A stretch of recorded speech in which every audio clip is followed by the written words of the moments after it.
What's up, guys? Neil Orfield here, taking a look at the Stokastic NFL DFS lineup generator for the Monday Night Football slate between my Minnesota Vikings and the San Francisco 49ers. For this video, I'm only going to be looking at DraftKings Showdown lineups, not looking at FanDuel lineups in this one.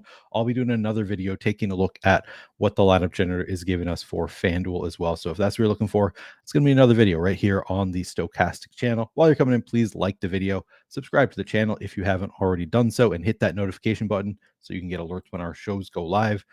If you haven't already checked out the lineup generator, it is just $14.95 per week. When you sign up, you're going to get all of the DraftKings and FanDuel main slate. You're also going to get every Showdown primetime slate as well. So 1 week, just $14.95, and you get all of it, all of the different slates, the main slates and the primetime Showdown slates, both sites. Fantastic deal. Every single lineup you get in the lineup generator is going to be a long-term profitable lineup. They've been run through the Stokastic Sims.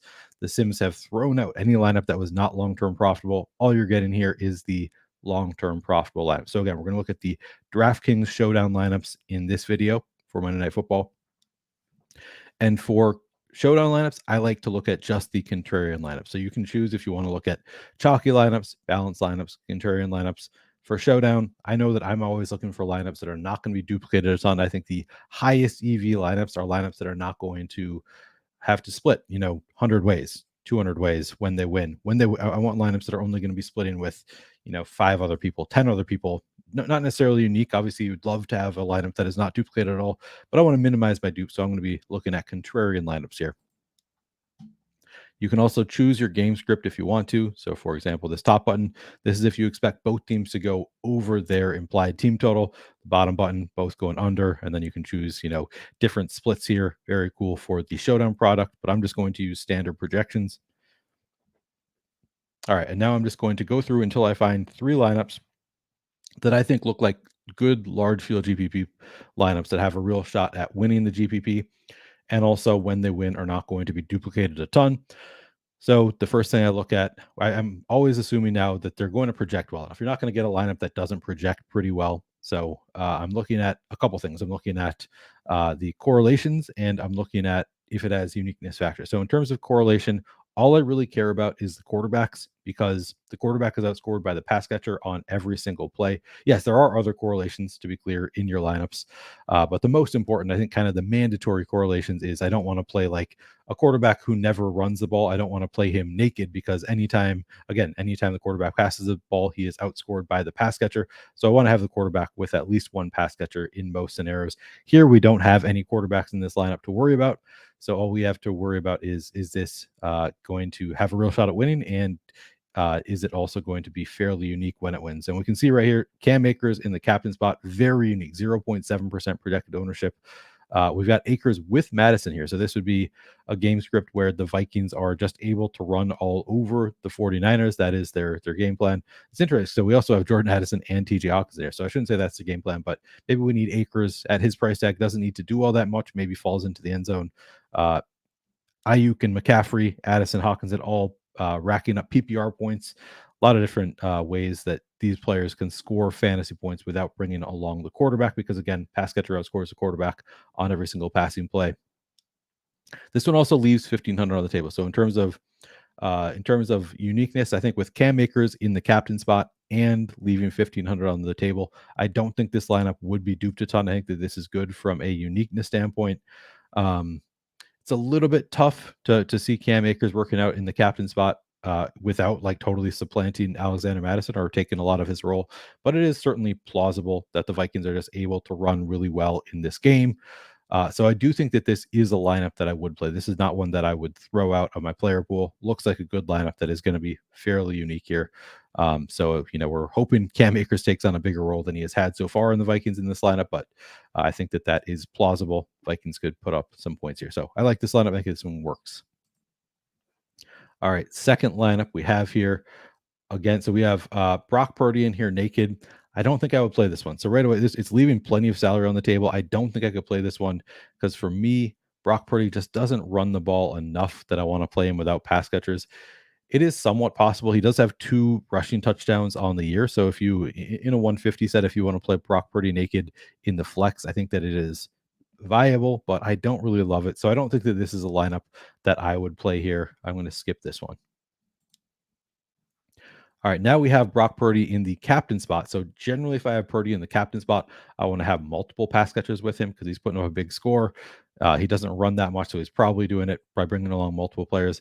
In this case, I think that it is plausible. I think it is possible to have Purdy in there with just one pass catcher, and Christian McCaffrey certainly qualifies as that pass catcher.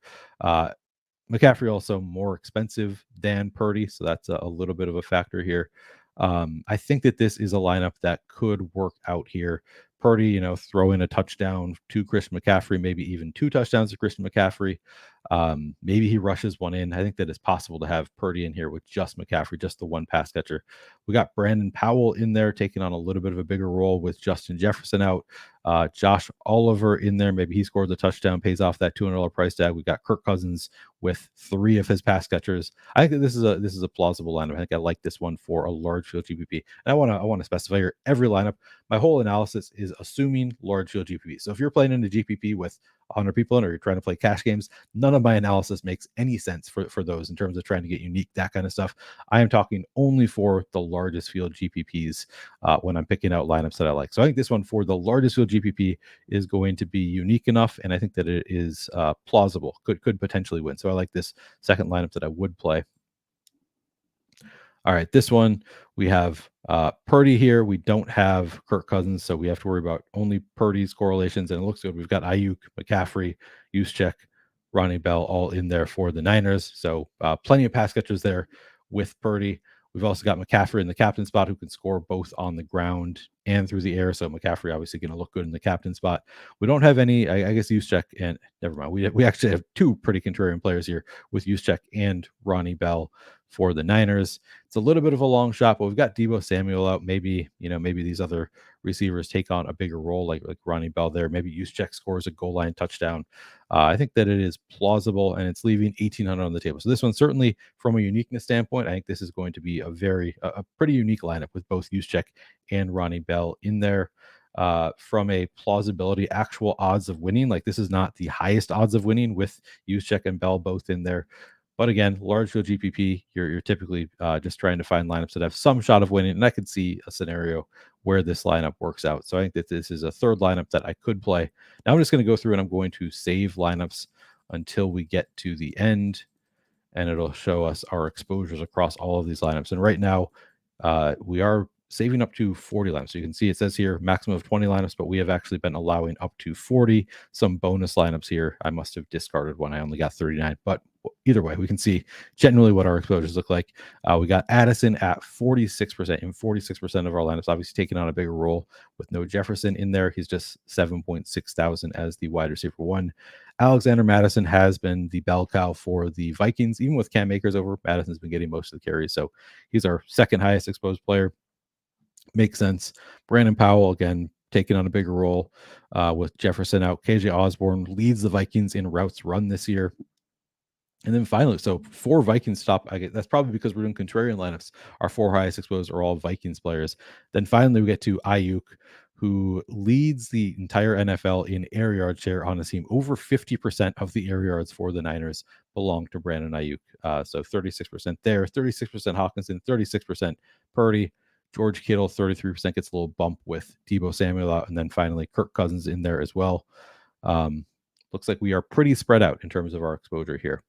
So I think that I like this set of lineups. I think we found some nice lineups there. Again, like the video if you have not already liked it. Subscribe to the channel. We're trying to get to 100,000 subscribers here on the Stokastic channel. So we would appreciate if you would subscribe. Thanks for watching.